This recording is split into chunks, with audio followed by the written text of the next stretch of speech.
জম্মু কাশ্মীর বিধানসভা দ্বিতীয় দফা ভোটে 26টি বিধানসভার মধ্যে এখানে হাড্ডাহাড্ডি লড়ার সম্ভাবনা আছে। এখানে ইন্ডিয়া জোটে জেতার সম্ভাবনা খুবই বেশি।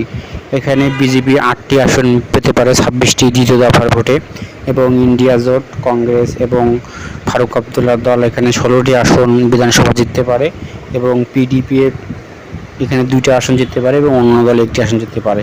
অর্থাৎ ইন্ডিয়া জোট এবার দ্বিতীয় দফাতেও জয়ের সম্ভাবনা খুব বেশি, এবং তারা এই আসনটি তারা ধরে রাখতে পারে এবং তারা সরকার গঠন করার সম্ভাবনা প্রায় খুবই বেশি। এবার জনমত সমীক্ষক বিজেপি ক্ষমতা আসার সম্ভাবনা নাই বললেও চলে। এখন দেখা যাক যে দ্বিতীয়বার ভোটে জনমত সমীক্ষা ভুল বলে না সত্য বলে, এটা দ্বিতীয়বারে বোঝা যাবে যে জনমত সমীক্ষায় কোন দল এগিয়ে থাকে জম্মু কাশ্মীর নির্বাচনী। এই নির্বাচন নিয়ে একটা প্র্যাকটিসের লড়াই, কারণ এখানে হলো 300 এখানে স্বাদ কেড়ে নিয়ে কিন্তু এখানে অবদান করায়। এখন দেখা যাক জম্মু কাশ্মীর জনগণ কাকে ভোট দেয়।